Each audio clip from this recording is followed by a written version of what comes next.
ਸਤਿ ਸ੍ਰੀ ਅਕਾਲ। ਤੁਸੀਂ ਦੇਖ ਰਹੇ ਹੋ ਤਖਤ ਪੰਜਾਬ। ਮੈਂ ਤੁਹਾਡੇ ਨਾਲ ਸੁਖਵਿੰਦਰ ਸਿੰਘ। ਮੇਰੇ ਨਾਲ ਉੱਘੇ ਵਿਦਵਾਨ ਡਾਕਟਰ ਪਿਆਰਾ ਲਾਲ ਗਰਗ ਮੌਜੂਦ। ਮਸ਼ਹੂਰ ਸ਼ਾਇਰ ਰਾਹਤ ਇੰਦੋਰੀ ਹੁਣਾਂ ਦਾ ਇੱਕ ਸ਼ੇਅਰ ਜਿਸ ਤੋਂ ਮੈਂ ਇਸ ਵਿਸ਼ੇ ਦੀ ਸ਼ੁਰੂਆਤ ਕਰਨੀ ਹੈ, ਉਹ ਲਿਖਦੇ ਨੇ ਕਿ ਸਰਹੱਦੋਂ ਪਰ ਬੇਹਦ ਤਨਾਵ ਹੈ ਕਿਆ, ਕੁਝ ਪਤਾ ਕਰੋ ਚੁਣਾਵ ਹੈ ਕਿਆ।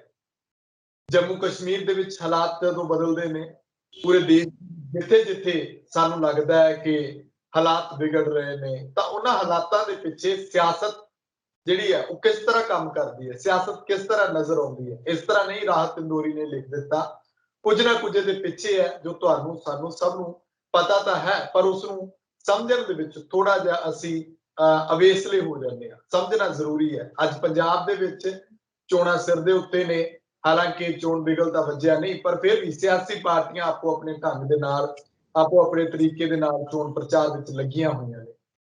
ਪੰਜਾਬ ਦੇ ਬਾਰਡਰਾਂ ਦੀ ਗੱਲ, ਬੀਐਸਐਫ ਨੂੰ ਲੈ ਕੇ ਕੈਪਟਨ ਅਮਰਿੰਦਰ ਸਿੰਘ ਹਰ ਵਾਰ ਦੀ ਤਰ੍ਹਾਂ ਬੀਐਸਐਫ ਦਾ ਪੱਖ ਜਾਂ ਕੇਂਦਰ ਸਰਕਾਰ ਦਾ ਪੱਖ ਪੂਰਦੇ ਨੇ ਕਿ ਜ਼ਰੂਰਤ ਹੈ ਪੰਜਾਬ ਦੇ ਵਿੱਚ। ਪਰ ਜਿਹੜੇ ਬੁੱਧੀਜੀਵੀ ਨੇ, ਜਿਹੜੇ ਵਿਦਵਾਨ ਨੇ, ਲੋਕ ਨੇ, ਉਹ ਪੁੱਛਦੇ ਨੇ ਕਿ 50 ਕਿਲੋਮੀਟਰ ਤੱਕ ਤੁਸੀਂ ਫੌਜ ਬੀਐਸਐਫ ਲਗਾ ਦਿੱਤੀ, ਜੇ ਉਸ ਤੋਂ ਜਾਂਦੀ ਹੈ, ਜੇ ਉਸ ਤੋਂ ਅੱਗੇ ਦਾਇਰਾ, ਜੇ ਲਾ ਲਓ ਕਿ ਡਰੋਨ ਉਸ ਤੋਂ ਅੱਗੇ ਜਾਂਦੇ ਨੇ, ਫਿਰ ਕੀ ਕੀਤਾ ਜਾਣਾ? ਕੀ ਪੂਰੇ ਪੰਜਾਬ ਸੋਣੀ ਦੇ ਵਿੱਚ ਤਬਦੀਲ ਕਰ ਦੇਣਾ? ਇਹ ਕਦੋਂ ਤੱਕ ਚੱਲੇਗਾ? ਇਸ ਸਭ ਦੇ ਉੱਤੇ ਅਸੀਂ ਗੱਲਬਾਤ ਕਰਾਂਗੇ। ਇਹਦੇ ਪਿੱਛੇ ਇੱਕ ਹੋਰ ਗੱਲ ਕਿ ਚੋਣਾਂ ਦੇ ਨੇੜੇ ਆਉਂਦੇ ਆਉਂਦਿਆਂ ਇੱਕ ਖਾਸ ਭਾਈਚਾਰੇ ਨੂੰ ਜਿਹੜਾ ਉਹ ਨਿਸ਼ਾਨੇ ਤੇ ਲਿਆ ਜਾਂਦਾ, ਜਾਂ ਕਹਿ ਲਓ ਕਿ ਪੰਜਾਬ ਦੇ ਵਿੱਚ ਜੇ ਅਸੀਂ ਪੂਰੇ ਮੁਲਕ ਦੇ ਵਿੱਚ ਵੀ ਹਿੰਦੂਤਵੀ ਸਿਆਸਤ ਜਦੋਂ ਉੱਭਰਦੀ ਹੈ, ਤਾਂ ਤੁਸੀਂ ਉਹਨਾਂ ਨੂੰ ਡਰਾ ਕੇ ਕਿਸ ਢੰਗ ਦੇ ਨਾਲ ਕਿ ਜੀ ਉਧਰੋਂ ਬਾਰਡਰ ਪਾਰ ਤੋਂ ਹਮਲਾ ਹੋ ਜਾਣਾ, ਨਸ਼ੇ ਆ ਰਹੇ ਨੇ, ਜਾਂ ਖਾਲਿਸਤਾਨ ਦਾ ਮੁੱਦਾ ਵੀ ਉੱਭਰ ਜਾਂਦਾ ਕਿਤੇ ਨਾ ਕਿਤੇ, ਵੱਖਵਾਦੀਆਂ ਦੀ ਗੱਲ ਜਿਵੇਂ ਜੰਮੂ ਕਸ਼ਮੀਰ ਦੇ ਵਿੱਚ ਹੁੰਦੀ ਹੈ। ਇਸ ਸਭ ਦੇ ਉੱਤੇ ਅਸੀਂ ਗੱਲਬਾਤ ਕਰਾਂਗੇ। ਸਵਾਗਤ ਹੈ ਤੁਹਾਡਾ ਡਾਕਟਰ ਸਾਹਿਬ। ਸ਼ੁਕਰੀਆ ਜੀ, ਬਹੁਤ ਬਹੁਤ। ਡਾਕਟਰ ਸਾਹਿਬ, ਇਸ ਤਣਾਅ ਦੇ ਬਾਰੇ ਕਿਸ ਤਰ੍ਹਾਂ ਸਮਝਿਆ ਜਾਵੇ ਕਿ ਹੁਣ ਪੰਜਾਬ ਦੇ ਵਿੱਚ ਆਪਾਂ ਦੇਖਿਆ ਕਿ ਚੋਣਾਂ ਸਿਰ ਦੇ ਉੱਤੇ ਨੇ, ਹਾਲਾਤ ਉਹੀ ਜਿਹੜੇ ਰਾਹਤ ਇੰਦੋਰੀ ਆਪਣੇ ਸ਼ੇਅਰ ਦੇ ਵਿੱਚ ਦੱਸਦੇ ਨੇ। ਅਕਸਰ ਤੁਸੀਂ ਵੀ ਇਸ ਉੱਤੇ ਗੱਲਬਾਤ ਲਗਾਤਾਰ ਆਪਾਂ ਕਰਦੇ ਉਠਾਉਂਦੇ ਆ ਰਹੇ ਹਾਂ। ਅੱਜ ਦੇ ਹਾਲਾਤ ਨੂੰ ਕਿਸ ਤਰ੍ਹਾਂ ਦੇਖਿਆ ਜਾਏ ਪੰਜਾਬ ਦੇ ਸੰਦਰਭ ਵਿੱਚ? ਅੱਜ ਦੇ ਹਾਲਾਤ 'ਚ ਜਿਵੇਂ ਤੁਸੀਂ ਕਿਹਾ, ਰਾਹਤ ਇੰਦੋਰੀ ਨੇ ਇਹ ਕਿਹਾ, ਦੁਸ਼ਯੰਤ ਕੁਮਾਰ ਨੇ ਕਿਹਾ, ਸੂਰਤ ਬਦਲਣੀ ਚਾਹੀਏ। ਅੱਜ ਸੂਰਤ ਬਦਲਣ ਦੀ ਲੋੜ ਹੈ ਤੇ ਨਾ ਕਿ ਚਿਹਰੇ ਬਦਲਣ ਦੀ। ਸੋ ਸੂਰਤ ਬਦਲਣ ਵਾਸਤੇ ਅੱਜ ਜਿਹੜੀਆਂ ਸਾਡੀਆਂ ਸਿਆਸੀ ਪਾਰਟੀਆਂ ਨੇ, ਉਹ ਮੁੱਦਿਆਂ ਦੀ ਰਾਜਨੀਤੀ ਨਹੀਂ ਕਰਦੀਆਂ, ਉਹ ਆਪਣੇ ਅਧਿਕਾਰਾਂ ਦੀ ਗੱਲ ਨਹੀਂ ਕਰਦੀਆਂ। ਜਿਹੜੇ ਸਾਡੇ ਅਧਿਕਾਰ ਸੂਬੇ ਦੇ ਖੋਏ ਗਏ ਨੇ, ਉਹ ਉੱਤੋਂ ਉੱਤੋਂ ਗੱਲਾਂ ਪਕਾਉਂਦੀਆਂ ਨੇ। ਜਦ ਤੁਹਾਡੇ ਕੋਲੇ ਹੱਕ ਤਾਂ ਹੋਵੇ ਨਾ, ਅਧਿਕਾਰ ਤਾਂ ਹੋਵੇ ਨਾ, ਫਿਰ ਤੁਸੀਂ ਲੋਕਾਂ ਨੂੰ ਰਾਹਤ ਕਿਵੇਂ ਦਿਓਗੇ? ਕਰਜ਼ਾ ਚੁੱਕ ਕੇ ਦਿਓਗੇ, ਕਿਤੋਂ ਕੁਝ ਹੋਰ ਕਰਕੇ ਦਿਓਗੇ, ਜਿਹਦੇ ਨਾਲ ਹੋਰ ਜ਼ਿਆਦਾ ਗੜਬੜ ਕਰੋ, ਕਿਉਂਕਿ ਤੁਹਾਡੇ ਕੋਲ ਤਾਂ ਥੋੜੀ ਤਾਂ ਤਾਕਤ ਹੀ ਖੋਈ ਹੋਈ ਹੈ। ਸੋ ਅਸੀਂ ਅੱਜ ਸਾਡੇ ਜਿਹੜੀਆਂ ਸਿਆਸੀ ਪਾਰਟੀਆਂ ਨੇ, ਕਿਉਂਕਿ ਉਹਨਾਂ ਕੋਲ ਮੁੱਦਾ ਨਹੀਂ ਹੈ, ਮੁੱਦਿਆਂ ਦੀ ਸਿਆਸਤ ਨਹੀਂ ਹੈ, ਮੁੱਦਿਆਂ ਦੀ ਸਿਆਸਤ ਉਹ ਕਰਨੀ ਨਹੀਂ ਚਾਹੁੰਦੇ। ਉਹ ਕੇਂਦਰ ਨਾਲ ਟੱਕਰ ਲੈ ਕੇ, ਕੇਂਦਰ ਨਾਲ ਅੱਖ ਚੱਖ ਪਾ ਕੇ ਪੰਜਾਬ ਦੇ ਜਿਹੜੇ ਖੁੱਸੇ ਹੋਏ ਅਧਿਕਾਰ ਨੇ ਉਹ ਵਾਪਸ ਨਹੀਂ ਲੈਣਾ ਚਾਹੁੰਦੇ। ਇਹ ਉਹ ਰਾਜੇ ਨੂੰ, ਜਾਬਰ ਨੂੰ ਚੁਣੌਤੀ ਨਹੀਂ ਦੇਣ ਨੂੰ ਤਿਆਰ। ਜਿਹੜਾ ਕੋਈ ਚੁਣੌਤੀ ਦਿੰਦਾ ਹੈ ਉਹਦੇ 'ਚ ਉਹ ਟਿੰਡ ਚਕਾਨਾ ਪਾਉਂਦੇ ਨੇ। ਉੱਤੋਂ ਉੱਤੋਂ ਤਾਂ ਕਹਿੰਦੇ ਨੇ ਵੀ ਮਰਦੇ ਦੇ ਮੂੰਹ ਦੇ ਘਿਓ ਲਾਤਾ, ਕਹਿੰਦੇ ਸਾਡਾ ਤਾਂ ਘਿਓ ਖਾਂਦਾ ਮਰ ਗਿਆ। ਤੇ ਉਹ ਇਹੀ ਗੱਲ ਕਰਦੇ ਨੇ, ਲਿਪ ਸਰਵਿਸ ਜਿਹਨੂੰ ਕਹਿੰਦੇ ਨੇ, ਬੋਲ ਜਵਾਨੀ ਰਸਾਨੀ ਘਰ ਪੂਰਾ ਕਰਦੇ ਨੇ।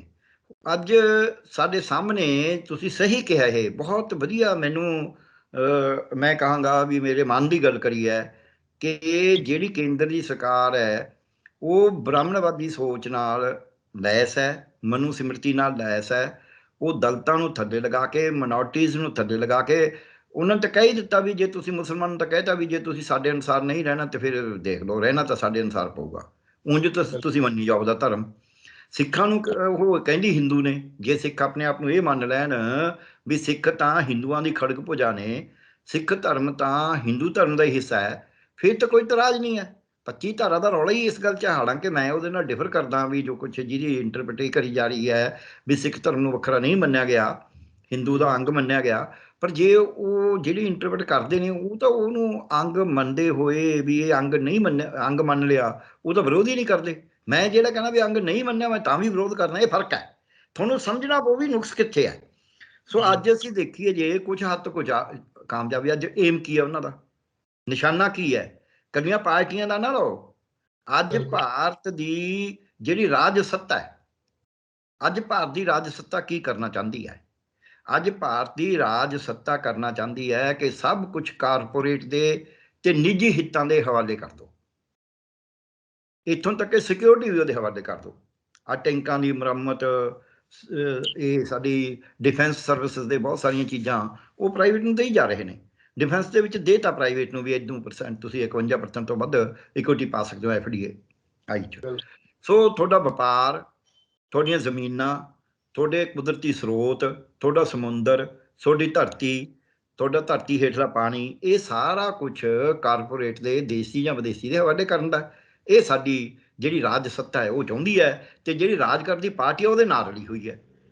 ਹੁਣ ਉਹ ਰਾਜ ਕਰਦੀ ਪਾਰਟੀ ਨੂੰ ਪਤਾ ਕਿ ਜਦ ਇਹ ਉਹਨਾਂ ਦੇ ਹਵਾਲੇ ਹੁੰਦੇ ਨੇ ਤਾਂ ਉਹ ਗਲ ਪੈਂਦੇ ਨੇ। ਆ ਪੈਟਰੋਲ ਡੀਜ਼ਲ ਤੇ ਰੋਜ਼ ਰੌਲਾ ਪੈ ਨਹੀਂ ਰਿਹਾ। ਜਦ ਬੰਦਰਗਾਹਾਂ, ਤੁਸੀਂ ਹਵਾਈ ਅੱਡੇ, ਤੁਸੀਂ ਆਪਣੇ ਰੇਲਵੇ ਸਟੇਸ਼ਨ ਦੇਤੇ, ਸਕੂਲ ਦੇਤੇ, ਹਸਪਤਾਲ ਦੇਤੇ, ਫਿਰ ਰੌਲਾ ਤਾਂ ਪੈਣਾ ਹੀ ਹੈ। ਉਹ ਰੌਲਾ ਉਹ ਕਹਿੰਦੇ ਵੀ ਲੋਕ ਸਟੇਟ ਦੇ ਗੱਲ ਨਾ ਪੈਣ, ਰਾਜ ਕਰਦੀ ਪਾਰਟੀ ਦੇ ਗੱਲ ਨਾ ਪੈਣ, ਸਰਕਾਰ ਦੇ ਗੱਲ ਨਾ ਪੈਣ, ਲੋਕ ਆਪਸ ਵਿੱਚ ਲੜਨ। ਲੋਕਾਂ ਨੂੰ ਆਪਸ ਵਿੱਚ ਲੜਾਉਣ ਵਾਸਤੇ ਹਿੰਦੂ, ਸਿੱਖ, ਮੁਸਲਮਾਨ, ਈਸਾਈ ਧਰਮ ਦੇ ਨਾਂ ਤੇ ਵੰਡੋ। ਉਹ ਵੰਡੀ ਜਾ ਰਹੇ ਨੇ ਰੋਜ਼ ਹੀ। ਫਿਰ ਜਿਹੜੀ ਮੈਜੋਰਟੀ ਕਮਿਊਨਿਟੀ ਆ ਉਹਦੇ 'ਚ ਭੈ ਪੈਦਾ ਕਰ ਦਿਓ ਵੀ ਤੁਸੀਂ ਮਾਰੇ ਜਾਓਗੇ। ਉਹ ਖਾਲਿਸਤਾਨੀ ਆਏ ਪੰਜਾਬ 'ਚ ਪੈਦਾ ਕਰ ਦਿਓ ਵੀ ਉਹ ਖਾਲਿਸਤਾਨੀ ਆਏ, ਤੁਸੀਂ ਮਾਰੇ ਜਾਓਗੇ। ਸ਼ਹੀਨ ਬਾਗ ਵੇਲੇ ਇਹਨਾਂ ਨੇ ਆਖਿਆ, ਹੁਣ ਵੀ ਕਿਹਾ ਵੀ ਤੁਹਾਡੀਆਂ ਕੁੜੀਆਂ ਦਾ ਰੇਪ ਕਰ ਲੈਣਗੇ, ਕਿਉਂਕਿ ਮਾਨਸਿਕਤਾ ਇਹਨਾਂ ਦੀ ਇਹੀ ਜੀ ਹੈ। ਉਸੇ ਮਾਨਸਿਕਤਾ ਤੋਂ ਕਿਹਾ ਵੀ ਹੁਣ ਤੁਸੀਂ ਕਸ਼ਮੀਰ ਦੀਆਂ ਸੋਹਣੀਆਂ ਕੁੜੀਆਂ ਨਾਲ ਵਿਆਹ ਕਰਾ ਸਕਦੇ ਹੋ ਜਿਨ੍ਹਾਂ ਦਾ ਵਿਆਹ ਨਹੀਂ ਹੁੰਦਾ। ਉਹ ਮਾਨਸਿਕਤਾ ਔਰਤ ਦੇ ਵਿਰੁੱਧ ਹੈ। ਉਹ ਔਰਤ ਦੇ ਵਿਰੁੱਧ ਮਾਨਸਿਕਤਾ ਮਨੂ ਸਿਮਰਤੀ ਦੀ ਹੈ। ਦਲਿਤਾਂ ਦੇ ਵਿਰੁੱਧ ਮਾਨਸਿਕਤਾ ਹੈ। ਦਲਿਤ ਨੂੰ ਦਲਿਤ ਦੇ ਵਿਰੁੱਧ ਲਾਉਣਾ। ਦਲਿਤ ਨੇ ਹੀ ਦਲਿਤ ਦਾ ਕਤਲ ਕਰਿਆ ਸਿੰਘੂ ਬਾਰਡਰ ਤੇ ਦਲਿਤਾਂ ਨੂੰ ਦਲਿਤਾਂ ਨਾਲ ਲੜਾਤਾ, ਸਿੱਖਾਂ ਨੂੰ ਸਿੱਖਾਂ ਨਾਲ ਲੜਾਤਾ। ਖੜਕੀ ਪਈ ਹੈ ਨਾ ਇਹਨਾਂ ਦੀ, ਜਿਹੜੇ ਨਿਹੰਗ ਸਿੰਘ ਨੇ ਤੇ ਜਿਹੜੇ ਪੰਜਾਬ ਦੀ ਕਿਸਾਨੀ ਹੈ, ਖੜਕੀ ਹੋਈ ਹੈ ਕਿ ਨਹੀਂ? ਬਿਲਕੁਲ। ਇੱਦਾਂ ਹੀ ਜਿਹੜੇ ਦਲਿਤ ਨੇ, ਦਲਿਤਾਂ ਦੀ ਖੜਕੀ ਹੋਈ ਹੈ ਕਿਸਾਨ ਮੋਰਚੇ ਔਰ ਸਿੰਘਾਂ ਨਾਲ ਕਿ ਨਹੀਂ? ਨਿਹੰਗ ਸਿੰਘਾਂ ਨਾਲ। ਇਹੀ ਉਹਨਾਂ ਦੀ ਚਾਲ ਹੈ। ਆਪ ਬਾਹਰ ਨੇ, ਉਹ ਆਪ ਕੋਈ ਚੀਜ਼ ਨਹੀਂ ਹੈਗੀ। ਸੋ ਇਹ ਜਿਹੜੀ ਉਹਨਾਂ ਦੀ ਚਾਲ ਹੈ, ਉਹਦੇ ਵਾਸਤੇ ਇਹ ਜ਼ਰੂਰੀ ਹੈ ਇੱਕ ਹਊਆ ਖੜਾ ਕਰਿਆ ਜਾਵੇ। ਅੱਜ ਸਰਕਾਰਾਂ ਰਾਜ, ਚੰਗਾ ਰਾਜ ਦੇ ਕੇ ਨਹੀਂ ਕਰਨੀਆਂ। ਸਰਕਾਰਾਂ ਨੇ ਇੱਕ ਦੈਂਤ ਸਿਰਜਣਾ ਹੁੰਦਾ ਹੈ। ਉਹ ਜਿੰਨਾ ਚਿਰ ਉਹ ਦੈਂਤ ਤੁਹਾਡੇ ਸਾਹਮਣੇ ਨਹੀਂ ਸਿਰਜਦੇ ਵੀ ਇਹ ਖਾਜੂ, ਇਹਦੇ ਬੜੇ ਬੜੇ ਦੰਦ ਨੇ, ਇਹ ਬੜੇ ਬੜੇ ਨਹੁੰ ਨੇ, ਇਹਦੇ ਨੌਂਦਰਾਂ ਨੇ, ਇਹ ਤਾਂ ਤੁਹਾਨੂੰ ਆਹ ਪਾੜ ਕੇ ਖਾਜੂਗਾ, ਉਹੀ ਜਿਹਾ ਦੈਂਤ ਸਿਰਜਣਾ ਹੁੰਦਾ ਹੈ। ਉਹ ਦੈਂਤ ਇਹਨਾਂ ਨੇ ਸਾਡੇ ਪੰਜਾਬ ਵਾਸਤੇ ਸਿਰਜਤਾ ਪਾਕਿਸਤਾਨ, ਭਾਰਤ ਦੇ ਹਿੰਦੂਆਂ ਵਾਸਤੇ ਸਿਰਜਤਾ ਪਾਕਿਸਤਾਨ ਵੀ, ਚੀਨ ਵੀ ਤੇ ਮੁਸਲਮਾਨ ਵੀ ਤੇ ਸਿੱਖ ਵੀ। ਬਿਲਕੁਲ। ਪੰਜਾਬ ਦੇ ਵਿੱਚ ਹਿੰਦੂਆਂ ਵਾਸਤੇ ਸਿਰਜਤਾ ਮੁਸਲਮਾਨ, ਪਾਕਿਸਤਾਨ, ਮੁਸਲਮਾਨ ਇਹਨਾਂ ਨਹੀਂ, ਪਾਕਿਸਤਾਨ ਰਾਦਰ, ਪਾਕਿਸਤਾਨ ਤੇ ਸਿੱਖ। ਸਿੱਖਾਂ 'ਚ ਗਾਂ ਕਹਿ ਕੇ ਖਾਲਿਸਤਾਨੀ, ਸਾਰੇ ਸਿੱਖਾਂ ਨੂੰ ਨਹੀਂ ਕਿਹਾ ਖਾਲਿਸਤਾਨੀ, ਕਿਉਂਕਿ ਕਹਿਣਾ ਹੀ ਹੈ ਨਾ, ਜਿਹਨੂੰ ਮਰਜ਼ੀ ਖਾਲਿਸਤਾਨੀ ਕਹਿ ਦਿਓ। ਖਾਲਿਸਤਾਨੀ ਕਹਿਣ ਤਾਂ ਕੋਈ ਦਿੱਕਤ ਨਹੀਂ ਹੈ ਨਾ ਜੀ, ਜਿਹੜੇ ਮਰਜ਼ੀ ਸਿੱਖ ਨੂੰ ਖਾਲਿਸਤਾਨੀ ਕਹਿ ਦਿਓ ਤੁਸੀਂ। ਤੁਸੀਂ ਕਹੇ ਖਾਲਿਸਤਾਨੀ, ਉਹ ਲੋਕ ਮੰਨ ਲੈਣਗੇ। ਸੋ ਇਸ ਕਰਕੇ ਇਹ ਇੱਕ ਇਹੋ ਜਿਹਾ ਸਿਰਜਤਾ, ਜੇ ਖਾਲਿਸਤਾਨੀ ਵਾਲਾ ਨਾ ਚੱਲੇ ਫਿਰ ਡਰ ਇੱਕ ਹੋਰ ਦੂਜਾ ਸਿਰਜਤਾ। ਉਹ ਸਿਰਜਤਾ ਇਹ ਵਪਾਰੀਆਂ ਦੇ ਅੰਦਰ, ਆਮ ਨਿਆਂ ਪਸੰਦ ਸ਼ਹਿਰੀਆਂ ਦੇ ਅੰਦਰ ਤੇ ਸ਼ਾਂਤੀ ਪਸੰਦ ਸ਼ਹਿਰੀਆਂ ਦੇ ਅੰਦਰ ਵੀ ਇਹ ਤਾਂ ਜੀ ਅਰਬਨ ਨਕਸਲਾਈਟ ਨੇ, ਇਹ ਤਾਂ ਤੁਹਾਨੂੰ ਕਤਲ ਹੀ ਕਰ ਦੇਣਗੇ। ਇੱਕ ਹੋਰ ਵਰਤਾਂਤ ਸਿਰਜਤਾ। ਸੋ ਇਹ ਵਰਤਾਂਤ ਲੋਕਾਂ ਦੇ ਮਨ ਦੇ ਵਿੱਚ, ਇਹਨੂੰ ਅਸੀਂ ਡਾਕਟਰੀ ਭਾਸ਼ਾ 'ਚ ਫੀਅਰ ਸਾਈਕੋਸਿਸ ਕਹਿੰਦੇ ਹਾਂ, ਵੀ ਉਹਨੂੰ ਇੰਨਾ ਡਰਾ ਦਿਓ, ਭੈ ਭੀਤ ਜਿਹਨੂੰ ਕਹਿੰਦੇ ਆ, ਵੀ ਭੈ ਭੀਤ ਕਰ ਦਿਓ। ਹੁਣ ਇਹ ਕਿਉਂ ਕਰ ਰਹੇ ਨੇ ਭੈ ਭੀਤ? ਤਾਂ ਕਰ ਰਹੇ ਨੇ ਸਾਨੂੰ ਕਿਉਂਕਿ ਸਾਡਾ ਫਲਸਫਾ ਇਹ ਕਹਿੰਦੇ ਨੇ, ਭੈ ਕਾਹੂ ਕੋ ਦੇਤ ਨਹੀਂ ਨਹਿ ਭੈ ਮਾਨ ਤਾਨ। ਬਿਲਕੁਲ। ਅਸੀਂ ਨਾ ਕਿਸੇ ਤੋਂ ਭੈ ਭੀਤ ਹੁੰਨੇ ਆ ਤੇ ਨਾ ਕਿਸੇ ਨੂੰ ਭੈ ਭੀਤ ਕਰਦੇ ਆ। ਭੈ ਕਾਹੂ ਕੋ ਦੇਤ ਨਹੀਂ, ਕਿਸੇ ਨੂੰ ਨਹੀਂ ਅਸੀਂ ਡਰਾਉਂਦੇ। ਨਹਿ ਭੈ ਮਾਨ ਤਾਨ, ਨਾ ਅਸੀਂ ਕਿਸੇ ਤੋਂ ਡਰੀਏ। ਤੇ ਇਹ ਜਿਹੜਾ ਸਾਡਾ ਫਲਸਫਾ ਹੈ ਕਿ ਗਿਆਨਵਾਨ ਉਹੀ ਹੈ ਜਿਹੜਾ ਨਾ ਕਿਸੇ ਨੂੰ ਡਰਾਉਂਦਾ ਤੇ ਨਾ ਡਰਦਾ। ਇਹ ਕਹਿੰਦੇ ਇਹਨੂੰ ਤੋੜਨਾ, ਇਸ ਕਰਕੇ ਡਰ ਪੈਦਾ ਕਰ ਰਹੇ ਨੇ ਵੀ ਇਹ ਤਾਂ ਤੁਹਾਨੂੰ ਖਾ ਜਾਣਗੇ। ਹਾਲਾਂਕਿ ਜੇ ਅਸੀਂ ਦੇਖੀਏ ਹਕੀਕਤ, ਹੁਣ ਇਹ ਸਾਰਾ ਹਕੀਕਤ ਦੇ ਉਲਟਾ ਹੈ। ਹਕੀਕਤ ਹੈ ਨਹੀਂ। ਆਮ ਹਿੰਦੂ ਨੂੰ ਵੀ ਦਿਖਦਾ ਵੀ ਯਾਰ 84 ਵੇਲੇ ਜੋ ਵੀ ਹੋ ਗਿਆ। ਸਿੱਖਾਂ ਨੂੰ ਵੀ ਦਿਖਦਾ ਵੀ ਨਾ ਤਾਂ ਸਾਨੂੰ ਕੋਈ ਹਿੰਦੂ ਮਾਰ ਰਿਹਾ, ਨਾ ਹਿੰਦੂਆਂ ਨੂੰ ਲੱਗਦਾ ਵੀ ਕੋਈ ਸਿੱਖ ਸਾਨੂੰ ਮਾਰ ਰਿਹਾ, ਨਾ ਕਿਸੇ ਦੇ ਕੋਈ ਧਰਮ 'ਚ ਦਖਲਅੰਦਾਜ਼ੀ ਹੈ। ਇੱਕ ਦੂਜੇ ਦੇ ਦੋਸਤ ਮਿੱਤਰ ਵੀ ਨੇ, ਦਫ਼ਤਰਾਂ 'ਚ ਵੀ ਨੇ, ਸ਼ਹਿਰਾਂ 'ਚ ਵੀ ਨੇ, ਸੁਸਾਇਟੀਆਂ 'ਚ ਵੀ ਨੇ, ਪਿੰਡਾਂ 'ਚ ਵੀ ਨੇ। ਇੱਕ ਦੂਜੇ ਦੀ ਮਦਦ ਵੀ ਕਰਦੇ ਨੇ, ਇੱਕ ਦੂਜੇ ਨਾਲ ਵਪਾਰ ਵੀ ਕਰਦੇ ਨੇ, ਇੱਕ ਦੂਜੇ ਦੀ ਨੌਕਰੀ ਵੀ ਕਰਦੇ ਨੇ। ਕਿਹੜਾ ਹਿੰਦੂ ਵਪਾਰੀ ਹੈ ਜਿਹਦੇ ਕੋਲ ਕੋਈ ਸਰਦਾਰ ਨੌਕਰੀ ਨਹੀਂ ਕਰਦਾ ਜਾਂ ਕਾਰਖਾਨੇਦਾਰ? ਕਿਹੜਾ ਸਿੱਖ ਕਾਰਖਾਨੇਦਾਰ ਜਿੱਥੇ ਹਿੰਦੂ ਨਹੀਂ ਨੌਕਰੀ ਕਰਦੇ? ਕਿਹੜਾ ਦਫ਼ਤਰ ਜਿੱਥੇ ਹਿੰਦੂ, ਸਿੱਖ ਤੇ ਸ਼ਡਿਊਲਡ ਕਾਸਟ ਸਾਰੀ ਨੌਕਰੀ ਨਹੀਂ ਕਰਦੇ? ਸੋ ਇਸ ਕਰਕੇ ਉਹਨਾਂ ਨੇ ਦੇਖਿਆ ਵੀ ਤਾਂ ਸ਼ਾਂਤੀ ਨਾਲ ਰਹਿਣ ਲੱਗੇ ਯਾਰ, ਇਹ ਸ਼ਾਂਤ ਕਿਵੇਂ ਹੋ ਜਾਣ? ਉਹ ਜਿਵੇਂ ਹੁੰਦਾ ਨਾ ਕਿ ਸ਼ੈਤਾਨ ਹੈ, ਜਿਹੜਾ ਸ਼ੈਤਾਨ ਹੈ ਉਹ ਪਿੱਛੇ ਖੜਾ ਦੇਖਦਾ ਹੈ, ਉਹਨੂੰ ਗੁੱਸਾ ਆਉਂਦਾ ਹੈ ਵੀ ਹੈ ਇਹ ਸ਼ਾਂਤ ਕਿਵੇਂ ਹੋ ਗਏ। ਸਾਡੇ ਇੱਕ ਕਹਾਣੀ ਹੁੰਦੀ ਸੀ 12ਵੀਂ 'ਚ ਪੜ੍ਹਦੇ ਸੀ, 11ਵੀਂ 'ਚ, ਤੇ ਉਹਦੇ 'ਚ ਇਹੀ ਕਹਾਣੀ ਸੀ, ਸ਼ੈਤਾਨ ਇਹ ਦੇਖਦਾ ਵੀ ਲੋਕਾਂ ਨੂੰ ਲੜਾਉਣਾ ਹੈ, ਫਿਰ ਉਹ ਸ਼ਰਾਬ ਦਾ ਸੇਵਨ ਕਰਾਉਂਦਾ, ਤੇ ਉਹਦਾ ਜਿਹੜਾ ਸ਼ੈਤਾਨ ਦਾ ਗੁਰੂ ਹੈ ਉਹ ਕਹਿੰਦਾ ਯਾਰ ਇਹ ਤਾਂ, ਕਹਿੰਦਾ ਜੇ ਦੇਖਦੇ ਜਾਓ, ਤੂੰ ਦੇਖੀ ਸੀ ਕਿਵੇਂ ਕੁੱਕੜਾਂ ਵਾਂਗੂ ਲੜਦੇ ਨੇ, ਤਾਂ ਮੈਂ ਬਸ ਮਾੜੀ ਜੀ ਸ਼ਰਾਰਤ ਸ਼ੁਰੂ ਕਰੀ ਆ ਜੀ। ਇਹ ਨਾਰਦ, ਚਲੋ ਉਹ ਤਾਂ ਅੰਗਰੇਜ਼ੀ ਦੀ ਕਹਾਣੀ ਹੈ, ਇਹ ਨਾਰਦ ਨੇ, ਇਹਨਾਂ ਦੀ ਭਾਸ਼ਾ 'ਚ ਮੈਂ ਦੱਸਦਾ। ਨਾਰਦ ਨੇ ਇੱਕ ਵਾਰੀ ਜਾਂਦੇ ਜਾਂਦੇ ਕਿਸੇ ਹਲਵਾਈ ਦੇ ਨਾ ਇੱਕ ਚਾਸ਼ਨੀ ਚੋਂ ਉਂਗਲ ਲਾ ਕੇ ਦੀਵਾਰ 'ਤੇ ਲਾਤੀ, ਉੱਥੇ ਮੱਖੀਆਂ ਬੈਠ ਗਈਆਂ, ਉੱਥੇ ਹੋਰ ਆ ਗਏ, ਉੱਥੇ ਫਿਰ ਜਾਨਵਰ ਆ ਗਏ, ਫਿਰ ਬਿੱਲੀ ਆ ਗਈ, ਫਿਰ ਬਿੱਲੀ ਨੂੰ ਕੁੱਤੇ ਪੈ ਗਏ, ਇੰਨੀ ਲੜਾਈ ਸ਼ੁਰੂ ਹੋ ਗਈ। ਉਹ ਦੇਖਣ ਵੀ ਹੈ, ਉਹ ਕਹਿੰਦਾ ਅਜੇ ਤਾਂ ਉਂਗਲ ਹੀ ਲਾਈ ਹੈ, ਜਿੱਦੇ ਪੰਜਾ ਲਾ ਤਾਂ ਉਹਦੇ ਦੇਖੋ ਕੀ ਹਾਲ ਹੋਊ। ਸੋ ਇਹਨਾਂ ਨੇ ਇਹ ਉਂਗਲ ਲਾ ਕੇ ਲੋਕਾਂ ਨੂੰ ਲੜਾ ਰਹੇ ਨੇ। ਬਿਲਕੁਲ। ਉਹਦੇ ਵਾਸਤੇ ਇਹ ਡਰੋਨ ਆ ਗਏ ਜੀ, ਇੱਥੇ ਟਿਫਨ ਬੰਬ ਆ ਗਏ ਜੀ, ਇੱਥੇ ਮੋਡਿਊਲ ਆ ਗਏ ਜੀ, ਇੱਥੇ ਉੱਥੋਂ ISI ਦੇ ਏਜੰਟ ਆ ਗਏ ਜੀ, ਸਾਰੇ ISI ਦੇ ਏਜੰਟ ਇਹਨਾਂ ਨਾਲ ਰਲੇ ਹੋਏ ਨੇ ਜਿਹੜੇ ਵੀ ਇੱਥੇ ਆਉਂਦੇ ਨੇ। ਇਹ ਜਿਹੜੀ ਇਹਨਾਂ ਦੀ ਇੱਕ ਅੰਗਰੇਜ਼ੀ 'ਚ ਕਹਿੰਦੇ ਡੀਪ ਸਟੇਟ, ਜਿਹੜੀ ਇਹਨਾਂ ਦੀ ਰਾਜ ਸੱਤਾ ਹੈ, ਜਿਨ੍ਹਾਂ ਨੂੰ ਕਈ ਲੋਕ ਏਜੰਸੀਆਂ ਦਾ ਰੂਪ ਦਿੰਦੇ ਨੇ, ਉਹ ਏਜੰਸੀਆਂ ਨੂੰ ਸਭ ਪਤਾ ਹੈ ਵੀ ਕੀ ਹੋ ਰਿਹਾ ਹੈ।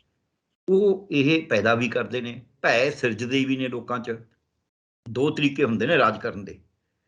ਅਸੀਂ ਇੱਕ ਲਿਖਿਆ ਸੀ ਇੱਕ ਤਰੀਕਾ, ਰਾਜ ਕਰਨ ਦਾ ਹੱਕ ਨਾ ਕੋਈ, ਜੇ ਪ੍ਰਜਾ ਖੁਸ਼ਹਾਲ ਨਾ ਹੋਈ। ਇੱਕ ਹੈ ਰਾਜਾਂ ਲੋਕਾਂ ਨੂੰ ਖੁਸ਼ਹਾਲ ਕਰਕੇ, ਚੰਗੀ ਸਿਹਤ ਦੇ ਕੇ, ਚੰਗੀ ਸਿੱਖਿਆ ਦੇ ਕੇ, ਚੰਗਾ ਰੁਜ਼ਗਾਰ ਦੇ ਕੇ, ਉਹਨਾਂ ਦੀ ਅਣਖ ਨੂੰ ਬਰਕਰਾਰ ਰੱਖਦੇ ਹੋਏ, ਉਹਨਾਂ ਦੇ ਮਾਣ ਇੱਜ਼ਤ ਨੂੰ ਬਰਕਰਾਰ ਰੱਖਦੇ ਹੋਏ, ਉਹਨਾਂ ਦੇ ਆਪਦੇ ਧਰਮ ਰਸਮੋ ਰਿਵਾਜ ਉਹ ਮੰਨਣ ਆਜ਼ਾਦੀ ਦੇ ਨਾਲ, ਉਸ ਤਰ੍ਹਾਂ ਰਾਜ ਕਰਨਾ। ਇਨਸਾਫ ਦਾ, ਨਿਆਂ ਦਾ, ਪਾਰਦਰਸ਼ਤਾ ਵਾਲਾ, ਜਵਾਬਦੇਹੀ ਵਾਲਾ, ਜ਼ਿੰਮੇਵਾਰੀ ਵਾਲਾ। ਇੱਕ ਆਹ ਤਰੀਕਾ ਹੈ, ਇਹ ਤਾਂ ਇਹ ਕਰਨਾ ਨਹੀਂ ਚਾਹੁੰਦੇ। ਹੁਣ ਇੱਕ ਦੂਜਾ ਰਾਜ ਹੈ। ਦੂਜਾ ਰਾਜ ਇਹ ਹੈ ਵੀ ਸਭ ਕੁਛ ਆਪਦੇ ਕੋਲ ਇਕੱਠੇ ਕਰ ਲਓ, ਚਾਹੇ ਉਹ ਕੰਸ ਦਾ ਹੋਵੇ, ਚਾਹੇ ਉਹ ਹਰਨਾਕਸ਼ ਦਾ ਹੋਵੇ, ਤੇ ਚਾਹੇ ਉਹ ਕੌਰੂ ਪਾਤਸ਼ਾਹ ਦਾ ਹੋਵੇ, ਚਾਹੇ ਉਹ ਦੁਰਯੋਧਨ ਦਾ ਹੋਵੇ, ਉਹ ਸਾਰਾ ਕੁਛ ਆਪਦੇ ਕੋਲ, ਚਾਹੇ ਉਹ ਔਰੰਗਜ਼ੇਬ ਦਾ ਹੋਵੇ, ਸਾਰਾ ਕੁਛ ਆਪਦੇ ਕੋਲ ਇਕੱਠਾ ਕਰ ਲਓ। ਇੱਕ ਧਰਮ ਨੂੰ ਦੂਜੇ ਧਰਮ ਦੇ ਖਿਲਾਫ ਲੜਾਓ, ਇੱਕ ਨੂੰ ਇੱਕ ਚੀਜ਼ ਦੇ ਦਿਓ, ਦੂਜੇ ਨੂੰ ਦੂਜੀ ਦੇ ਦਿਓ, ਉਹ ਫਿਰ ਦੋਹਾਂ ਨੂੰ ਲੜਾਈ ਜਾਓ। ਸੋ ਇਹ ਅੱਜ ਸਾਡੇ ਵਰਤਾਂਤ। ਚੋਣਾਂ ਨੇੜੇ ਕਿਉਂ ਕਰਿਆ ਜਾਂਦਾ? ਇੱਕ ਲਾਸਟ ਲਾਈਨ ਕਹਿ ਕੇ ਫਿਰ ਤੁਸੀਂ ਸਵਾਲ ਕਰ ਲੈਣਾ। ਚੋਣਾਂ ਨੇੜੇ ਇਸ ਕਰਕੇ ਕਰਿਆ ਜਾਂਦਾ ਹੈ ਕਿ ਰਾਜ ਸੱਤਾ ਨੂੰ ਪਤਾ ਹੈ ਵੀ ਹੁਣ ਜਿਹੜੇ ਲੀਡਰਾਂ ਨੇ ਚੁਣ ਕੇ ਆਉਣਾ ਹੈ, ਕੋਈ ਉਹੋ ਜਿਹੇ ਆਉਣ ਜਿਹੜੇ ਰਾਜ ਸੱਤਾ ਦੀ ਗੱਲ ਨੂੰ ਟੋਕਣ ਨਾ। ਇਸ ਕਰਕੇ ਚੋਣਾਂ ਨੇੜੇ ਇਹੋ ਜਿਹਾ ਭੈ ਪੈਦਾ ਕਰ ਲਓ, ਜਿਹੜੇ ਲੀਡਰ ਉਹ ਚਾਹੁੰਦੀ ਹੈ ਰਾਜ ਸੱਤਾ, ਉਹ ਚੁਣੇ ਜਾਣ। ਬਿਲਕੁਲ। ਹਾਂ, ਹੁਣ ਤੁਸੀਂ ਸਵਾਲ।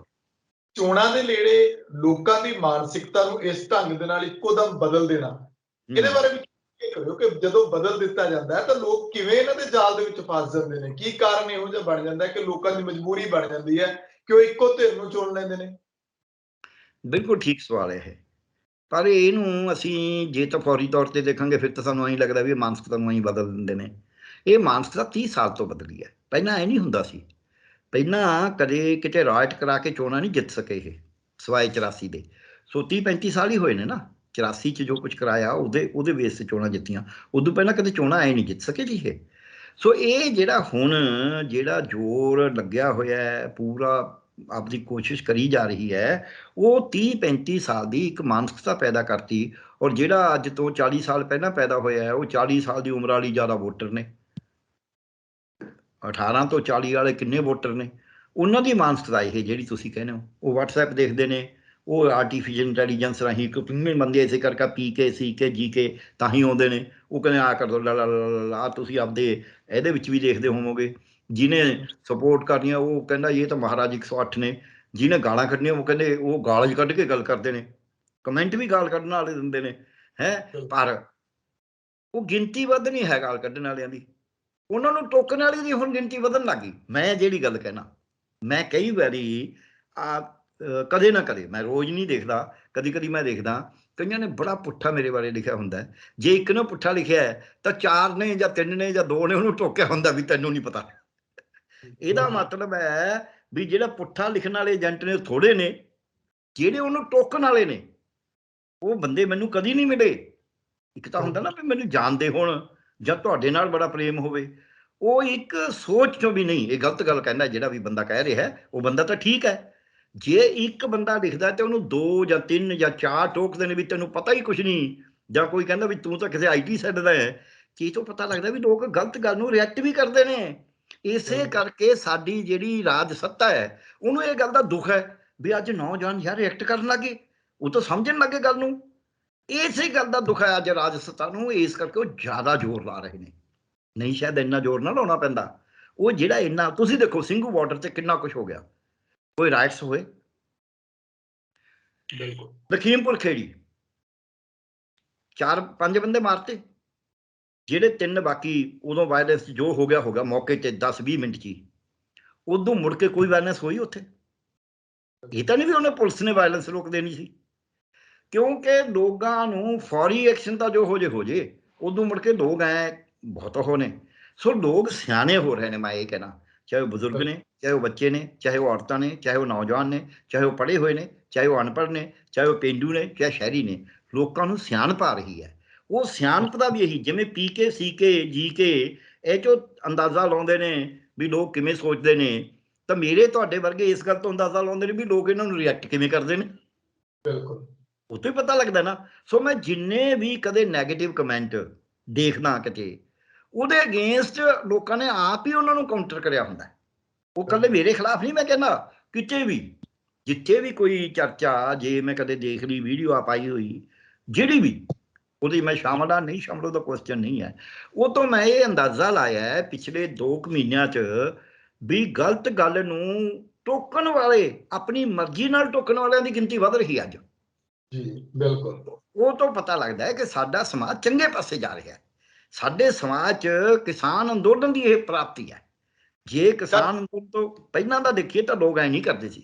ਹਾਂਜੀ ਡਾਕਟਰ ਸਾਹਿਬ, ਸਮਾਜ ਚੰਗੇ ਪਾਸੇ ਜਾ ਰਿਹਾ ਹੈ, ਸਮਾਜ ਸਮਝ ਰਿਹਾ ਹੈ ਤੁਹਾਡੀਆਂ ਜਾਂ ਹੋਰ ਜਿੰਨੇ ਵਿਦਵਾਨ ਨੇ ਉਹਨਾਂ ਨੂੰ ਸੁਣ ਕੇ ਸਮਝ ਕੇ ਕਿ ਆਖਿਰਕਾਰ ਸਾਡੇ ਨਾਲ ਗੇਮ ਕਿੱਦਾਂ ਖੇਡੀ ਜਾ ਰਹੀ ਹੈ। ਪਰ ਜਿਵੇਂ ਤੁਸੀਂ ਕਹਿ ਰਹੇ ਸੀ ਕਿ ਭੈਭੀਤ ਕਰ ਦਿੱਤਾ ਜਾਂਦਾ, ਡਰਾ ਦਿੱਤਾ ਜਾਂਦਾ ਉਹਨਾਂ ਨੂੰ ਕਿ ਬਸ ਆ ਗਏ ਤੁਹਾਨੂੰ, ਹੁਣ ਆ ਕੇ ਇਹਨਾਂ ਨੇ ਖਤਮ ਕਰ ਦੇਣਾ, ਇਹ ਖਾਲਿਸਤਾਨੀ ਨੇ, ਵੱਖਵਾਦੀ ਨੇ, ਇਹ ਕਿਸੇ ਵੀ ਢੰਗ ਦੀ ਰਾਜਨੀਤੀ ਹੋ ਜੇ। ਪਰ ਇਸ ਭੈ ਤੋਂ ਮੁਕਤ ਕਿੱਦਾਂ ਹੋਇਆ ਜਾਏ, ਇਸ ਭੈ ਤੋਂ ਕਿੱਦਾਂ ਬਚਿਆ ਜਾਵੇ, ਇਹ ਤਰੀਕਾ ਵੀ ਕੋਈ ਹੋਵੇ ਜਿਹੜਾ ਤੁਸੀਂ ਦੱਸੋ। ਬਿਲਕੁਲ ਠੀਕ ਹੈ, ਇਹ ਵੀ ਸਵਾਲ ਹੈ। ਮੈਂ ਇੱਕ ਵਾਰੀ ਮੈਨੂੰ ਕਿਸੇ ਕਿਸਾਨ ਲੀਡਰ ਦਾ ਫੋਨ ਆਇਆ, ਸ਼ੁਰੂ ਹੋਣ ਤੋਂ ਪਹਿਲਾਂ ਅੰਦੋਲਨ, ਕਰੋਨਾ ਦਾ ਤਾਂ ਕਿਉਂਕਿ ਮਾਰਚ 'ਚ ਸ਼ੁਰੂ ਹੋ ਗਿਆ ਸੀ ਨਾ। ਉਹ ਕਹਿਣ ਲੱਗੇ ਜੀ ਕਰੋਨਾ, ਮੈਂ ਕਿਹਾ ਚੱਕ ਦੋ ਫੱਟੇ, ਕੋਈ ਕਰੋਨਾ ਕਰਾਨਾ ਦਾ ਨਹੀਂ, ਕੁਛ ਨਹੀਂ ਹੈ। ਕਿਸਾਨਾਂ ਦੇ ਕੋਈ ਮਾਸਕ ਬੰਨੇ ਦੇਖੇ ਨੇ? ਕਰੋਨਾ ਦਾ ਕਿੱਡਾ ਵੱਡਾ ਭੈ ਸੀ। ਬੰਦਾ ਆਪਦੇ ਭੈਣ ਭਾਈ ਦੇ ਨੇੜੇ ਨਹੀਂ ਲੱਗਦਾ ਸੀ, ਗੁਆਂਢੀ ਨੂੰ ਤਾਂ ਅੰਦਰ ਕੀ ਆਉਣ ਦੇਣਾ।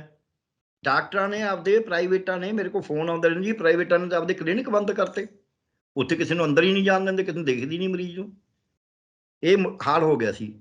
ਏਡਾ ਵੱਡਾ ਭੈ ਸੀ, ਲੋਕ ਲਾਸ਼ ਨਹੀਂ ਲੈਣ ਨੂੰ ਤਿਆਰ ਸੀਗੇ, ਨਾ ਸਰਕਾਰ ਦਿੰਦੀ ਸੀ। ਤੇ ਉਹੀ ਕਰੋਨਾ ਦਾ ਡਰ ਕਿਵੇਂ ਚੱਕਿਆ ਗਿਆ। ਮੈਂ ਪਿੱਛੇ 17 ਤਰੀਕ ਨੂੰ ਮੇਰਾ ਇੱਕ ਲੈਕਚਰ ਸੀਗਾ ਹਿਊਮਨ ਰਾਈਟਸ ਦੇ ਉੱਤੇ, ਮਨੁੱਖੀ ਅਧਿਕਾਰਾਂ ਦੇ ਉੱਤੇ, ਆਪਣਾ ਪਿੰਗਲਵਾੜਾ ਦੇ ਵਿੱਚ ਮਾਨਾਵਾਲਾ। ਬੀਬੀ ਜੀ ਨੇ ਮੈਨੂੰ ਕਿਹਾ ਸੀ ਕਿ ਤੁਸੀਂ ਸਾਡੇ ਇੱਥੇ ਲੈਕਚਰ ਦੇ ਦਿਓ। ਸਾਰਾ ਸਕੂਲ, ਬੜਾ ਵੱਡਾ ਸਕੂਲ ਹੈ, ਬੜਾ ਵੱਡਾ ਉਹ ਸੰਸਥਾ ਹੈ, ਬਹੁਤ ਹੀ ਕਮਾਲ ਦੀ ਸੰਸਥਾ ਉਹ। ਉੱਥੇ ਕਿਸੇ ਨੇ ਵੀ ਮਾਸਕ ਨਹੀਂ ਪਹਿਨਿਆ ਹੋਇਆ ਸੀ ਮੇਰੇ ਸਿਵਾਏ, ਤੇ ਮੈਂ ਵੀ ਲਾਤਾ ਫਿਰ ਵੀ ਯਾਰ ਉਹ ਕਹਿੰਦੇ ਜੀ ਅਸੀਂ ਤਾਂ ਕਦੇ ਪਹਿਨੇ ਹੀ ਨਹੀਂ, ਕੋਈ ਕਰੋਨਾ ਨਹੀਂ ਸਾਡੇ ਫੈਲਿਆ ਇੱਥੇ। ਹਾਲਾਂਕਿ ਮੈਂ ਇਹ ਨਹੀਂ ਕਹਿੰਦਾ ਵੀ ਕਰੋਨਾ ਹੈ, ਭੈ ਤੋਂ ਮੁਕਤ ਹੋ ਜਾਂਦੇ ਨੇ ਲੋਕ ਜਦ ਭੈ ਜਿਹੜਾ ਦਿੱਤਾ ਜਾਂਦਾ ਹੈ। ਹੁਣ ਤੁਸੀਂ ਦੱਸੋ ਆਮ ਬੰਦੇ ਦੇ ਇਹ ਕਿਵੇਂ, ਜਿਹੜਾ ਤੁਸੀਂ ਮੁਕਤ ਹੋਣ ਦੀ ਗੱਲ ਕਰੀਏ, ਛੋਟੀ ਜਿਹੀ ਉਦਾਹਰਨ ਦੇਵਾਂਗਾ ਇਹਦੇ 'ਚ।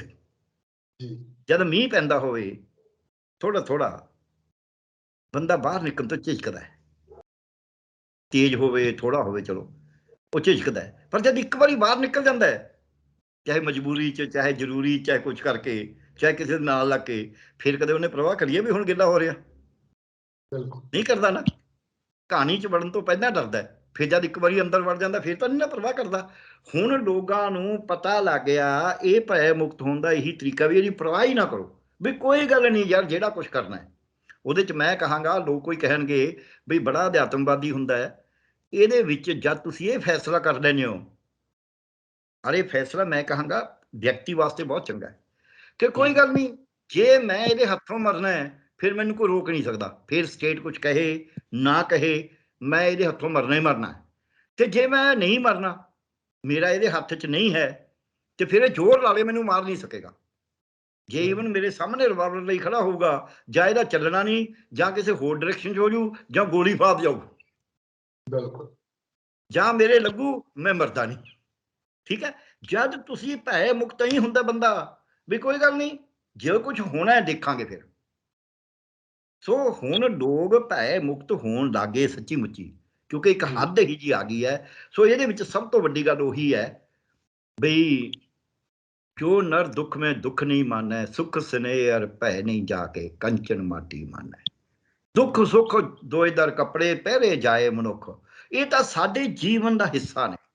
ਖੁਸ਼ੀ ਗਮੀ ਤਾਂ ਸਾਡੇ ਜੀਵਨ ਦਾ ਹਿੱਸਾ ਹੈ, ਤੇ ਭੈ ਮੁਕਤ ਹੋ ਕੇ ਰਹਿਣਾ, ਕਿਸੇ ਤੋਂ ਡਰਨਾ ਨਹੀਂ ਹੈ, ਜੋ ਕੁਝ ਹੋਣਾ ਹੋਣਾ ਹੈ। ਉਹਦੇ ਵਿੱਚ ਅੱਗੋਂ ਜਿਹੜਾ ਚੰਗਾ ਕੰਮ ਕਰਦਾ ਹੈ, ਜਦ ਹਸਨ ਅਬਦਾਲ ਦਾ ਸਾਕਾ, ਪੰਜਾ ਸਾਹਿਬ ਦਾ ਸਾਕਾ, ਉਹਦੇ 'ਚ 2 ਨੌਜਵਾਨ ਆਗੂ ਸੀਗੇ, ਇੱਕ 23 ਸਾਲ ਦੀ ਉਮਰ ਦਾ ਸੀ, ਇੱਕ 30 ਸਾਲ ਦੀ ਉਮਰ ਦਾ ਸੀ। 30 ਸਾਲ ਦੀ ਉਮਰ ਦਾ ਪਹਿਲੇ ਦਿਨੀ ਉਹ ਚੱਲ ਵਸਿਆ, ਸ਼ਹੀਦ ਹੋ ਗਿਆ। ਜਿਹੜਾ 23 ਸਾਲ ਵਾਲਾ ਸੀ, ਉਹ ਵਿਆਹੇ ਹੋਏ ਨੂੰ ਵੀ ਸਾਲ ਕੀ ਹੋਇਆ ਸੀ, ਸ਼ਾਇਦ ਘੱਟ ਹੀ ਹੋਇਆ ਹੋਵੇ। ਉਹ ਦੂਸਰੇ ਦਿਨ ਉਹ ਥੋੜਾ ਜਿਹਾ ਤਕੜਾ ਸੀ ਉਹਦਾ।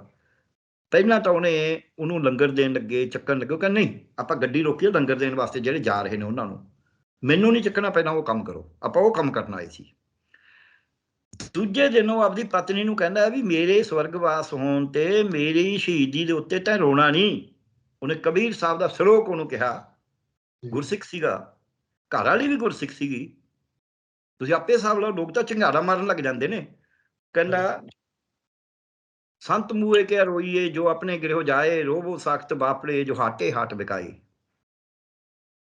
ਮੈਨੂੰ ਕਦੇ ਵਾਸਤੇ ਰੋਣਾ ਹੈ, ਮੈਂ ਤਾਂ ਕੁਰਬਾਨੀ ਦੇ ਕੇ ਜਾ ਰਿਹਾ। ਇਹੀ ਕਾਰਨ ਹੈ 700 ਸ਼ਹੀਦੀ ਹੋ ਗਈ। 700 ਸ਼ਹੀਦੀ ਦੇ ਬਾਵਜੂਦ ਲੋਕ ਡਟੇ ਹੋਏ ਨੇ, ਨਹੀਂ ਤਾਂ ਬੰਦੇ 2 ਮਰਨ ਦੇ ਉੱਤੇ ਲੋਕ ਰੋਣ ਲੱਗ ਜਾਂਦੇ ਨੇ। ਸਹੀ ਗੱਲ। ਸੋ ਇਸ ਕਰਕੇ ਫਿਰ 4 ਸ਼ਹੀਦੀਆਂ ਹੋਈਆਂ ਉੱਥੇ, 5 ਲਖੀਮਪੁਰ ਖੇੜੀ। ਲੋਕਾਂ ਨੇ ਫਿਰ ਮੁੜ ਕੇ ਆਪਣੀ ਨਾਰਮਲ ਲਾਈਫ ਲੈ ਜਾਂਦੀ, ਫਿਰ ਨਹੀਂ ਕੋਈ ਕਾਟਵਾਰ ਕਰੀ। ਸੋ ਇਸ ਕਰਕੇ ਇਹ ਤੋਂ ਪਤਾ ਲੱਗਦਾ ਹੈ ਕਿ ਅਸੀਂ ਭੈ ਮੁਕਤ ਹੋ ਰਹੇ ਹਾਂ। ਤੇ ਜਿਹੜਾ ਤੁਹਾਡਾ ਸਵਾਲ ਹੈ, ਭੈ ਮੁਕਤ ਹੋਣ ਦਾ ਇੱਕ ਤਰੀਕਾ ਹੈ, ਜਦ ਕੁਝ 10 ਬੰਦੇ ਅੱਗੇ ਲੱਗਦੇ ਨੇ, ਫਿਰ ਅਗਲੇ 10 ਆ ਜਾਂਦੇ ਨੇ, ਫਿਰ ਅਗਲੇ 10 ਆ ਜਾਂਦੇ ਨੇ। ਸੋ ਹਰ ਪਿੰਡ 'ਚ, ਹਰ ਸ਼ਹਿਰ 'ਚ, ਹਰ ਮੁਹੱਲੇ 'ਚ, ਹਰ ਕਮਿਊਨਿਟੀ 'ਚ ਕੁਝ ਬੰਦੇ ਕਹਿਣ ਵਾਲੇ ਹੋਣ ਕਿ ਯਾਰ ਕੋਈ ਗੱਲ ਨਹੀਂ, ਦੇਖੀ ਜਾਊ, ਜੇ ਮਰਨਾ ਤਾਂ ਫਿਰ ਮਰਨਾ ਹੀ ਆ ਇੱਕ ਦਿਨ। ਜਦ ਇਹ ਕਹਿਣ ਵਾਲੇ ਅੱਗੇ ਆ ਜਾਣਗੇ, ਫਿਰ ਉਹ ਭੈ ਮੁਕਤ। ਉਹ ਕਹਿੰਦੇ ਕੋਈ ਨਹੀਂ, ਸਰਕਾਰ ਅੰਦਰ ਕਰ ਜੇ। ਭਾਈ ਤਾਰੂ ਸਿੰਘ ਨੇ ਖੋਪੜੀ ਹੋਰ ਐਵੇਂ ਥੋੜਾ ਲਾ ਲਈ। ਬਿਲਕੁਲ। ਸੋ ਇਸ ਕਰਕੇ ਜਿਹੜੀ ਇਹ ਕੁਰਬਾਨੀ ਹੈ, ਇਹ ਕੁਰਬਾਨੀ ਵੀ ਹੈ। ਇਹ ਜਿੰਦੇ ਹੋਏ ਆਪਦੇ ਸਰੀਰ ਤੇ ਝੱਲਣਾ, ਇਹ ਵੀ ਕੁਰਬਾਨੀ ਹੈ, ਇਹ ਸਿਦਕ ਹੈ। ਜਿਹੜਾ ਸਿਦਕ ਹੈ, ਸਿਰੜ ਹੈ, ਸਬਰ ਹੈ, ਸੰਤੋਖ ਹੈ, ਇਹਦੀ ਪਰਖ ਹੀ ਉਦੋਂ ਹੁੰਦੀ ਹੈ ਜਦ ਦੁੱਖ ਦੀ ਘੜੀ ਹੋਵੇ। ਦੁੱਖ ਦੀ ਘੜੀ ਦੇ ਵਿੱਚ ਜਦ ਤੁਸੀਂ ਇਹ ਕਹਿੰਦੇ ਹੋ, ਉਹਦੇ ਵਿੱਚ ਬੰਦਾ ਫਿਰ ਉਹਨੂੰ ਖੁਸ਼ੀ ਹੁੰਦੀ ਹੈ, ਉਹਨੂੰ ਆਨੰਦ ਮਿਲਦਾ ਹੈ, ਉਹ ਆਨੰਦਮਈ ਅਵਸਥਾ 'ਚ ਚਲਿਆ ਜਾਂਦਾ ਹੈ।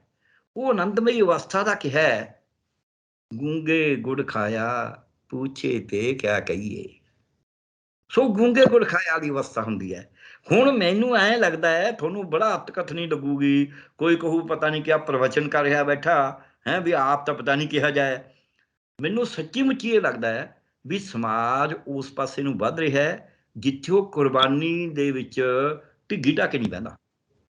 ਕੁਰਬਾਨੀ ਉਹਨੂੰ ਜੋਸ਼ ਦੇ ਰਹੀ ਵੀ ਕੋਈ ਗੱਲ ਨਹੀਂ, ਹੁਣ ਹੋਰ ਡਟ ਕੇ ਲੜਾਂਗੇ, ਤੇ ਉਹਦੀ ਅਵਸਥਾ ਉਸ ਪਾਸੇ ਨੂੰ ਜਾ ਰਹੀ ਹੈ। ਪਹਿਲਾਂ ਕੁਝ ਪਹੁੰਚੇ ਹੋਏ ਲੋਕਾਂ ਦੀ ਹੁੰਦੀ ਸੀ, ਹੁਣ ਕਾਮਨ ਮੈਨ ਦੀ ਅਵਸਥਾ ਉਧਰ ਨੂੰ ਜਾ ਰਹੀ ਹੈ, ਜਿਹੜੀ ਅਵਸਥਾ ਕਹਿੰਦੀ ਹੈ ਗੂੰਗੇ ਗੁੜ ਖਾਇਆ ਪੁੱਛੇ। ਡੱਲੇਵਾਲ ਸਾਹਿਬ ਬਿਮਾਰ ਹੋ ਗਏ ਸੀ, 2 ਦਿਨ ਪਹਿਲਾਂ ਹਸਪਤਾਲ 'ਚ ਪਏ ਨੇ, ਤੇ ਅੱਜ ਉਹ ਬੋਲ ਰਹੇ ਸੀ ਗਲਕ ਕੇ ਬਿਲਕੁਲ ਅੱਜ ਉਹ ਕਹਿ ਰਹੀ ਸੀ ਵੀ ਜੇ ਅਮਰਿੰਦਰ ਕਹਿੰਦਾ ਹੈ ਵੀ ਮੈਂ ਬਿੱਲ ਵਾਪਸ ਕਰਾ ਦੇਣੀ, ਐਮਐਸਸੀ ਦਵਾ ਦੇਣੀ ਹੈ, ਫਿਰ ਦਵਾਵੇ। ਸੋ ਇਸ ਕਰਕੇ ਰਾਜੇਵਾਲ ਸਾਹਿਬ ਕਦੇ ਹੁੰਦਾ ਵੀ ਬਹੁਤ ਮੇਰੇ ਨਾਲ 8 ਸਾਲ ਵੱਡੇ ਨੇ, ਉਹ ਸਰੀਰ ਉਹਨਾਂ ਦਾ, ਉਹ ਤਾਂ ਮੈਂ ਤਾਂ ਹੈਰਾਨ ਆ ਵੀ ਇੰਨਾ ਕੰਮ ਕਰਦੇ ਨੇ, ਉਹ ਲੱਗੀ ਰਹਿੰਦੇ ਨੇ। ਸੋ ਇਹ ਜਿਹੜਾ ਔਰਤਾਂ ਜਿਹੜੀਆਂ ਬੀਬੀਆਂ ਉੱਥੇ ਬੈਠੀਆਂ ਨੇ, ਨੌਜਵਾਨ, ਮੈਂ ਕੋਈ ਐ ਉਹਦਾ ਬਹੁਤਾ ਸਮਰਥਕ ਨਹੀਂ ਹਾਂ ਲੱਖੇ ਦਾ, ਪਰ ਜਦ ਦੇਖੋ ਜੇ ਉੱਥੇ ਨਿਹੰਗਾ ਸਿੰਘ ਵਾਲੀ ਘਟਨਾ ਹੁੰਦੀ ਉੱਥੇ ਜਾ ਕੇ ਲੱਖਾ ਖੜਾ ਹੈ, ਜੇ ਇੱਥੇ ਸੰਗਰੂਰ ਦੇ ਵਿੱਚ ਘਟਨਾ ਹੁੰਦੀ ਉੱਥੇ ਲੱਖਾ ਖੜਾ ਹੈ, ਜੇ ਕਿਤੇ ਹੋਰ ਹੁੰਦੀ ਉੱਥੇ ਜਾ ਕੇ ਲੱਖਾ ਖੜਾ ਹੈ। ਆਖਰਕਾਰ ਕੋਈ ਤਾਂ ਜੋਸ਼ ਉਹਦੇ 'ਚ ਹੈਗਾ ਹੀ ਹੈ। ਬਿਲਕੁਲ ਸੋ ਇਸ ਕਰਕੇ ਜਿਨ੍ਹਾਂ ਲੋਕਾਂ ਦੇ ਵਿੱਚ ਕਿਤੇ ਨਾ ਕਿਤੇ, ਮੈਂ ਕਹਾਂਗਾ ਉਹ ਨੌਜਵਾਨਾਂ ਨੂੰ, ਜੇ ਇਹ ਸੋਝੀ ਆ ਜੇ ਵੀ ਮੈਂ ਪੰਜਾਬ ਨੂੰ ਡੁੱਬਣ ਨਹੀਂ ਦੇਣਾ, ਜੋ ਮਰਜ਼ੀ ਮੇਰੇ ਨਾਲ ਹੋ ਜੇ, ਬਿਲਕੁਲ ਤਾਂ ਉਹਨੇ ਇਹ ਸੁਨੇਹਾ ਦਿੱਤਾ ਹੈ। ਆ ਜਿਹੜੀ ਸੰਗਰੂਰ ਦੇ ਲਾਗੇ ਭਾਈ ਗੁਰਦਾਸ ਅਕੈਡਮੀ 'ਚ ਉਹ ਹੋਇਆ ਹੈ, ਉੱਥੇ ਉਹਨੇ ਕਿਹਾ ਵੀ ਆ ਜਿਹੜੇ RSS ਜਿਹੜੇ ਹੋਰ ਇਹ ਤੁਸੀਂ ਕਸ਼ਮੀਰ ਸਮਝ ਕੇ, ਜਿਹੜਾ ਵੀ ਕੋਈ ਪੰਜਾਬ ਦੇ ਅਮਨ ਨੂੰ ਲਾਂਬੂ ਲਾਏਗਾ, ਅਸੀਂ ਖੈਰ ਨਹੀਂ ਗੁਜ਼ਾਰਾਂਗੇ ਉਹਦੇ ਨਾਲ। ਉਹਨੇ ਡਟ ਕੇ ਕਹੀ ਹੈ ਗੱਲ। ਫਿਰ ਕਿਤੇ ਉਹ ਟਰੱਕਾਂ ਨੂੰ ਫੜ ਰਿਹਾ।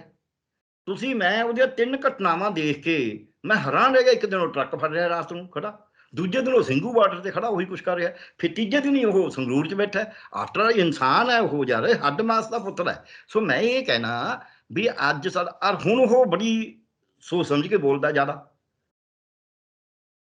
ਮੇਰੇ 100 ਨੇ ਨਾ, ਮੈਂ ਉਹਦੇ ਤੇ ਬਹੁਤ ਕਟਾਕਸ਼ ਕਰੇ ਨੇ, ਪਰ ਮੈਨੂੰ ਆ ਪਿਛਲੇ ਦਿਨਾਂ 'ਚ ਮੈਨੂੰ ਲੱਗਿਆ ਯਾਰ ਇਹਦੇ 'ਚ ਸਿਆਣਪ ਬਹੁਤ ਆ ਰਹੀ ਹੈ। ਔਰ ਮੈਂ ਤਾਂ ਚਾਹੁੰਦਾ ਜੇ ਸਾਡੇ ਨੌਜਵਾਨਾਂ 'ਚ, ਚਾਹੇ ਉਹ ਗਲਤ ਪਹਿਲਾਂ ਕਰੀਆਂ ਹੋਣ, ਜੋ ਮਰਜ਼ੀ ਕਰਿਆ ਹੋਵੇ, ਜੋ ਸਿਆਣੇ ਬੰਦੇ ਜਾਂਦੇ ਨੇ, ਤੇ ਅਸੀਂ ਉਹਨਾਂ ਦੇ ਪਾਸਟ ਨੂੰ ਕਾਹਦੇ ਵਾਸਤੇ ਦੇਖਾਂਗੇ? ਇਸ ਦਾ ਸਿਆਣਾ ਬੰਦਾ ਚਾਹੀਦਾ।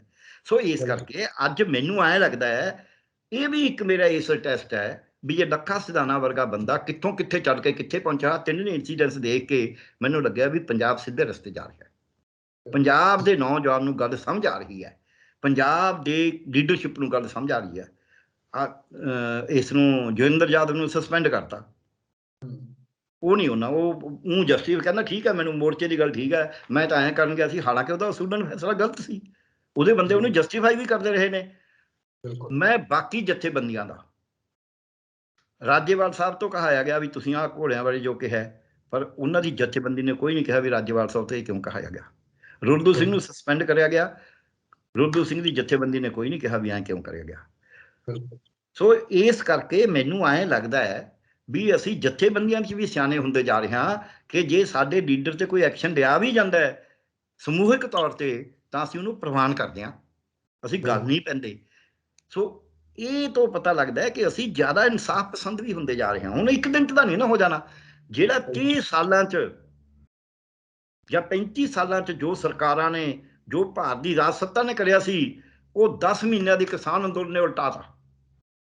ਬਹੁਤ ਵੱਡਾ ਹਿੱਸਾ ਉਹਦਾ ਉਲਟਾਤਾ। ਇਹ ਬਹੁਤ ਵੱਡੀ ਗੱਲ ਹੈ। ਇੱਕ ਬੱਚਾ ਜਮਾ ਹੀ ਨਾ ਪੜ੍ਹਾਇਆ ਹੋਵੇ ਤੇ ਉਹਨੂੰ ਤੁਸੀਂ 2 ਮਹੀਨਿਆਂ 'ਚ 10ਵੀਂ ਦਾ ਇਮਤਿਹਾਨ ਦੇ ਦਿਓ ਤੇ ਚੰਗੇ ਨੰਬਰ ਲੈ ਕੇ ਪਾਸ ਹੋ ਜੇ, ਇਹ ਛੋਟੀ ਗੱਲ ਹੈ? ਪਰ ਇਹਦਾ ਮਤਲਬ ਇਹ ਤਾਂ ਨਹੀਂ ਵੀ ਉਹਨੂੰ ਸਾਰੀ ਪੜ੍ਹਾਈ ਆ ਗਈ।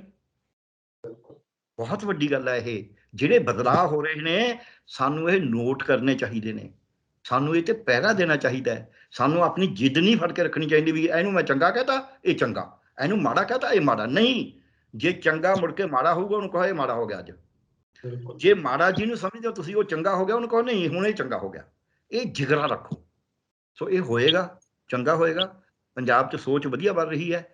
ਅੱਜ ਮੈਂ ਦੇਖ ਰਿਹਾ ਸੀ ਕੈਪਟਨ ਨੇ ਜਿੰਨਾ ਕੁਝ ਕੈਪਟਨ ਦੇ ਉੱਤੇ ਜਿੱਥੇ ਵੀ ਕਿਤੇ ਆਇਆ, ਤੁਸੀਂ ਮੰਨੋਗੇ ਇੱਕ ਵੀ ਕਮੈਂਟ ਕੈਪਟਨ ਦੇ ਹੱਕ 'ਚ ਨਹੀਂ ਗਿਆ।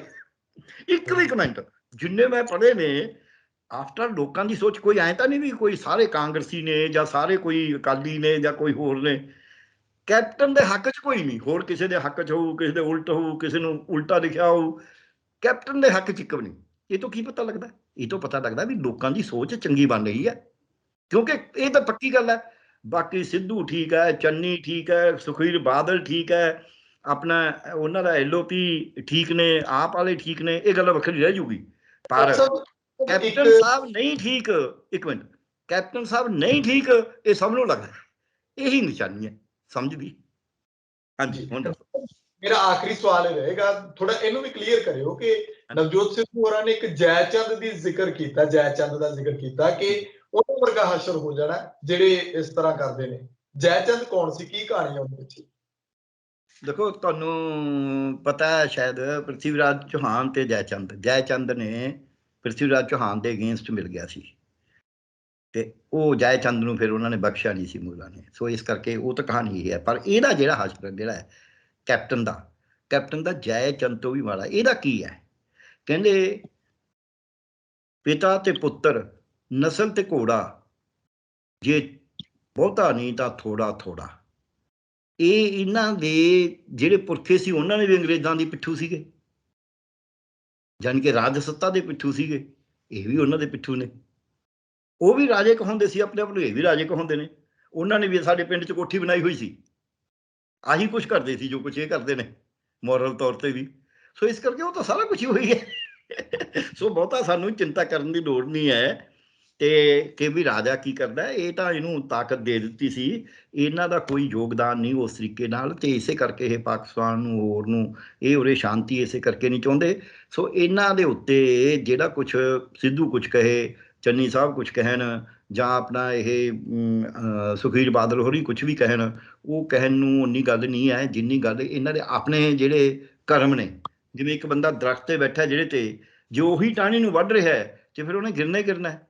ਸੋ ਇਹਦੀ ਜਿਹੜੀ ਮਾੜੀ ਮੋਟੀ ਰਹਿੰਦੀ ਇੱਜ਼ਤ ਸੀ ਇਹਨਾਂ ਨੇ ਆਪਦੀ ਉਹ ਵੀ ਗਵਾਰੀ। ਇੱਕ ਹੁੰਦਾ ਨਾ ਵੀ ਆਪਣਾ ਬੁਢਾਪਾ ਇੱਜ਼ਤ ਨਾਲ ਕੱਟ ਲਓ ਹੈ, ਤੇ ਉਹ ਆਪਦੀ ਇੱਜ਼ਤ ਗਵਾਰੀ ਇਹਨਾਂ ਨੇ। ਜੋ ਕੁਛ ਇਹਨਾਂ ਨੇ ਅੱਜ ਹੀ ਕਹਿਤਾ, ਕੱਲ ਨੂੰ ਜੋ ਕੁਛ ਕਰਨਗੇ ਉਦੋਂ ਤਾਂ ਹੋਰ ਜ਼ਿਆਦਾ ਥੱਲੇ। ਉਦੋਂ ਤਾਂ ਫਿਰ ਜਿਵੇਂ ਟੋਏ ਦੱਬ ਕੇ ਉਹ ਕਹਿੰਦੇ ਨਾ ਮੈਨੂੰ ਤਾਂ ਮੂੰਹ ਲੁਕਾਉਣ ਨੂੰ ਥਾਂ ਨਹੀਂ ਮਿਲਦੀ, ਜਾਂ ਕਹਿੰਦੇ ਚੋਰ ਦੀ ਮਾਂ ਤੇ ਕੋਠੀ 'ਚ ਮੂੰਹ, ਤੇ ਉਹੋ ਜਿਹਾ ਹਾਲ ਇਹਨਾਂ ਦਾ ਹੋ ਜਾਣਾ ਹੈ। ਸੋ ਇਸ ਕਰਕੇ ਬਹੁਤਾ ਆਪਾਂ ਨੂੰ ਚਿੰਤਾ ਕਰਨ ਦੀ ਲੋੜ ਨਹੀਂ ਹੈ। ਕੈਪਟਨ ਸਾਹਿਬ ਤੋਂ ਬਹੁਤਾ ਕੈਪਟਨ ਸਾਹਿਬ ਨੂੰ ਬਹੁਤ ਜ਼ਿਆਦਾ ਇੰਪੋਰਟੈਂਸ ਦੀ ਲੋੜ ਨਹੀਂ। ਉਹ ਤਾਂ ਬੀਜੇਪੀ ਚਾਹੁੰਦੀ ਹੋਈ ਇਹਨੂੰ ਇੰਪੋਰਟੈਂਸ ਮਿਲੇ, ਤੇ ਉਹ ਆਪ ਚਾਹੁੰਦੇ ਨੇ। ਵੈਸੇ ਉਹ ਮੈਂ ਕਹਾਂਗਾ ਉਹ ਇਸ ਪਾਸੇ ਵੱਲ ਨੂੰ ਤੁਰ ਪਏ ਨੇ ਜਿਸ ਪਾਸੇ ਮੁੜ ਕੇ ਫਿਰ ਵਾਪਸ ਨਹੀਂ ਆਉਂਦਾ ਕੋਈ, ਜੇ ਉੱਥੇ ਚਲਾ ਜਾਂਦਾ। ਬਾਕੀ ਗੱਲ ਦਰਸ਼ਕ ਆਪੇ ਸਮਝ ਜਾਂਦੇ ਵੀ ਕਿਹੜੇ ਪਾਸੇ ਦੀ ਗੱਲ ਕਹੀ ਹੈ ਮੈਂ। ਜੀ ਸ਼ੁਕਰੀਆ ਡਾਕਟਰ ਸਾਹਿਬ, ਬਹੁਤ ਬਹੁਤ ਧੰਨਵਾਦ ਤੁਹਾਡਾ।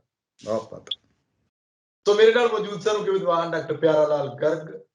ਸ਼ੁਰੂ ਕੀਤਾ ਸੀ ਅਸੀਂ ਕਿ ਸਰਹੱਦਾਂ ਤੇ ਤਣਾਅ ਕਿਉਂ ਹੈ, ਪਤਾ ਕਰ ਲਓ ਕਿਤੇ ਚੋਣਾਂ ਤਾਂ ਨਹੀਂ। ਤੇ ਚੋਣਾਂ ਦੇ ਇਸ ਮਾਹੌਲ ਦੇ ਵਿੱਚ ਜਿਹੜੀ ਸਿਆਸਤ ਦੇਸ਼ ਭਰ ਦੇ ਵਿੱਚ ਭਖੀ ਹੋਈ ਹੈ, ਪੰਜਾਬ ਦੇ ਵਿੱਚ ਭਖੀ ਹੋਈ ਹੈ, ਉਹ ਤੁਹਾਡੇ ਸਾਡੇ ਸਭ ਦੇ ਸਾਹਮਣੇ ਕੋਸ਼ਿਸ਼ ਕੀਤੀ ਹੈ ਕਿ ਲੋਕ ਸਮਝਣ। 2022 ਹੋਵੇ, 2024 ਹੋਵੇ, 2027 ਹੋਵੇ, ਆਪਣੇ ਵੋਟ ਹੱਕ ਨੂੰ ਪਛਾਣਨ, ਆਪਣੇ ਮੁੱਦਿਆਂ ਨੂੰ, ਆਪਣੇ ਪਰਿਵਾਰ ਨੂੰ ਸਮਝਣ, ਸਮਝ ਕੇ ਹੀ ਆਪਣੇ ਵੋਟ ਹੱਕ ਦਾ ਇਸਤੇਮਾਲ ਕਰਨ। ਆਪਣੇ ਵਿਚਾਰ ਕਮੈਂਟ ਜ਼ਰੂਰ ਕਰਿਓ। ਤਖਤ ਪੰਜਾਬ ਨੂੰ ਸਬਸਕ੍ਰਾਈਬ ਕਰੋ। ਮੈਨੂੰ ਇਜਾਜ਼ਤ। ਧੰਨਵਾਦ।